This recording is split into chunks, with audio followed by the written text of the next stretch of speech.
माननीय अध्यक्ष महोदया, मैं insolvency and bankruptcy code amendment bill 2026 का पूर्ण समर्थन करती हूं। मैं इस ऐतिहासिक और दूरदर्शी बिल के लिए हमारे प्रधानमंत्री श्री नरेंद्र मोदी जी और वित्त मंत्री श्रीमती सीतारमण जी का बहुत बहुत आभार व्यक्त करती हूं। एक वक्त था जब कांग्रेस के प्रधानमंत्री जो हैं बड़े बड़े उद्योगपतियों के जो लोन हैं वो फोन पर कराया करते थे, और इस बात में कोई भी संशय नहीं है कि जैसे नेता होते हैं वैसी ही जनता होती है, जैसे राजा होते हैं वैसी ही प्रजा होती है।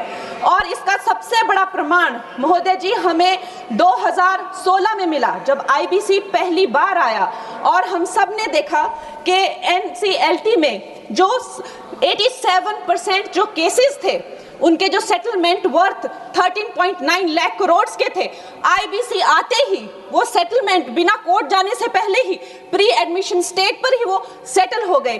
कहीं ना कहीं इसे आईबीसी का डर कह लीजिए या एक नेता की नीयत और नीति पे जनता का विश्वास कह लीजिए, चाहे कोई कितना भी, मैं कहती हूं अगर ये विलफुल डिफॉल्टर भी थे, लेकिन जब हम देखते हैं कि हमारे शीर्ष नेतृत्व जो है वो इतने कर्मठ है, कर्मयोगी है, तो एक विलफुल डिफॉल्टर भी देश के प्रति अपना कर्तव्य निभाना चाहता है। इसका प्रमाण हमने 2016 में देखा जब ये बिल आया था। इस बिल का सबसे बड़ा सुधार है महोदय जी, आईबीसी का सबसे बड़ा प्रमुख सुधार है जो एनसीएलटी को जो है 14 दिन का जो विंडो मिला हुआ है, जिसका ट्रिब्यूनल को जो है 14 दिन में ही ये बताना पड़ेगा कि वो ये केस ले रहे हैं या नहीं ले रहे हैं। तो जो क्रेडिटर्स को जो भी असुविधा होती है, जो भी कानूनों की अस्पष्टता रहती है या प्रक्रियागत जो देरी रहती है, उससे हमें बहुत छुटकारा मिलेगा। उसके बाद जो क्राउन डेट करके जो अंग्रेजों द्वारा चलाई गई ये जो कुनीति है, जिसके करके जो भारतीयों को लूटने का एक जो उनका जो काम था, कभी कांग्रेस ने नहीं सोचा कि हम भारतीयों को इससे मुक्ति दिलाएं। ये काम भी हमारे यशस्वी प्रधानमंत्री नरेंद्र मोदी जी ने किया कि जब भी कोई बैंक कहीं से रिकवरी करेगा तो वहां सरकार को अपनी टांग अड़ाने की जरूरत नहीं है। वो धन जो है लोगों के पास जाना चाहिए, गरीबों का पैसा जो है गरीबों के पास जाना चाहिए, और इसके लिए हम बहुत आभार व्यक्त करते हैं इस बिल की। और प्रधानमंत्री जी महोदय जी, बैंक जो है किसी भी अर्थव्यवस्था का जो है वो आधार होते हैं। बैंकों की इतनी खस्ता हालत की हुई थी, 5% से लेकर 20% उनका सिर्फ मात्र रिकवरी रेट था। और ऐसे यहाँ के वित्त मंत्री थे कांग्रेस के जो कहते थे कि ये अनपढ़ गवार लोगों का देश है, ये क्या डिजिटल पेमेंट्स करेंगे।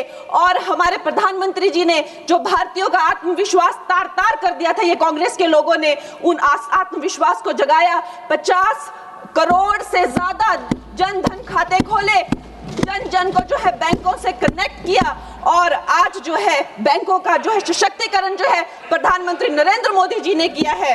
एनपीए का जो रेट है, मतलब जो नॉन परफॉर्मिंग एसेट्स थे, कांग्रेस के टाइम पे 11.5% थे, और अब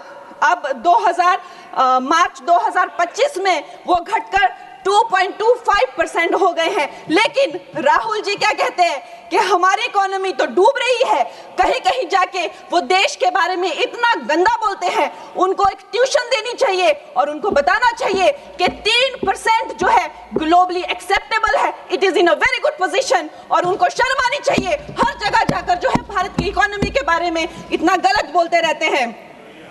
उसके साथ ही ये इसका सबसे बड़ा सुधार जो है वो है क्रॉस बॉर्डर इंसॉल्वेंसी के, मतलब जो हमारे जितने क्रेडिटर्स हैं अब वो बाहर के देशों में जाकर भी जो है अपनी रिकवरी कर सकते हैं, बाहर के देशों के एसेट से भी अपनी रिकवरी कर सकते हैं, वहां भी डिफॉल्टर्स पे केसेस कर सकते हैं, और भारत में अपना लूटा हुआ या खोया हुआ धन जो है वो भारत में वापस ला सकते हैं।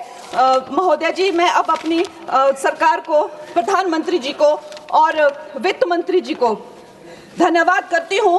उनकी रिफॉर्म, परफॉर्म, ट्रांसफॉर्म का जो मूल मंत्र है इस बिल से वो धरातल पे आया है, और ये भारत की आर्थिक शक्ति और पारदर्शी व्यवस्था का जो है जीता जागता प्रतीक है।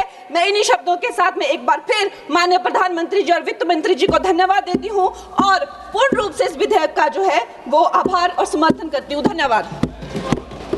माननीय सदस्य श्री जगदम्बिका पाल जी।